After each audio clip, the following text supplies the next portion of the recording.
guys, this video is going to be a little review with my thoughts on the HERA-ARMS CQR thumbhole stock for AR-15s. The CQR stock can be used on its own, but it was designed to be paired with an angled forward grip that attaches to the bottom rail of the handguard, giving the AR-15 a profile and ergonomics very close to the FN-P90. Now, before HERA-ARMS came out with this CQR stock and matching forward grip, in the fall of 2016, I ran across a Instagram posting by Fitty Bulgarov. Well, one of his designs was of a thumbhold stock for an AR-15, and I'm pretty sure I shared the CG rendering of his stock design, saying that if this was a real stock, that I would definitely buy it. Now, you may not know who Fitty Bulgarov is, but I guarantee you've probably seen his designs. The things that come to mind, the latest Terminator Genesis movie, the new RoboCop remake, the new Transformers movies, where the faces of the Transformers, instead of being that bulky, mechanical look, he gave them sort of a organic, metallic face that's more human-like than machine. And he also worked on the movie adaptation of Ghost in the Shell. But anyways, there's one design feature in his rendering that's not in the HERA-ARMS CQR stock, which is an ability for extending and collapsing the stock. Word is that they are prototyping his actual stock design and getting this thing ready for release. Well, I posted a picture of the new CQR stock and the new Magpul Gen 3 PRS stock on Instagram and asked you guys if you would rather see the CQR stock or the PRS stock in the new upcoming 6.5 Grendel precision rifle build. And most answers I got were for the CQR stock, and that's probably because the look that the stock would give the rifle. But I'm not going to use it in the precision rifle build. I'm going to use it in another build in the future, and here's why.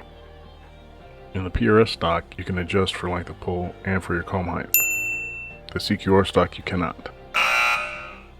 The older Gen 2 PRS stock that I have on my 6.5 Creedmoor has a cover that protects a section of Picatinny rails where you can attach accessories like a monopod in the back. Well, the CQR stock has the same thing underneath this plastic cover. The CQR stock is also injected molded polymer. Now, with it being two pieces screwed together, that brings down the price. And with it not being as dense of a polymer that Magpul uses for their PRS stock, that also brings down the price, which is a good thing for most applications. But for a precision rifle, I wouldn't recommend it. When it came in the mail, I was actually kind of disappointed in the quality of the polymer used and how light and airsoft-ish it felt.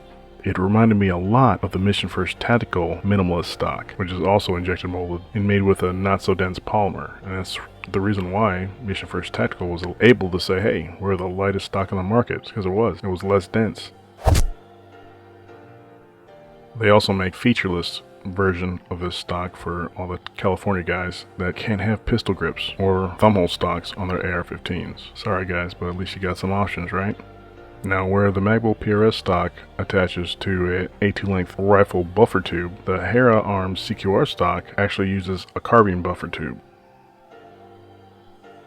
The installation process is really easy. All you have to do is take the stock off that you currently have on your carbine buffer, take the pistol grip off, and then you slide the carbine buffer tube into the CQR stock. Now, some people can only get it halfway, and that's as far as it goes. All you have to do is loosen these two screws here, and the carbine buffer tube will slide all the way in. Then once it's in, you tighten down those two screws. So with it using the carbine buffer tube, you don't have to worry about the rear takedown pin detent and spring, because it stays in the receiver from the back plate and castle nut. The only thing that you have to take out and reinstall is the safety selector detent and detent spring. You put the detent back into the detent hole, and then you take the detent spring and you put it in this little rubber piece here. And then you install the detent spring while it's inside of that rubber sleeve.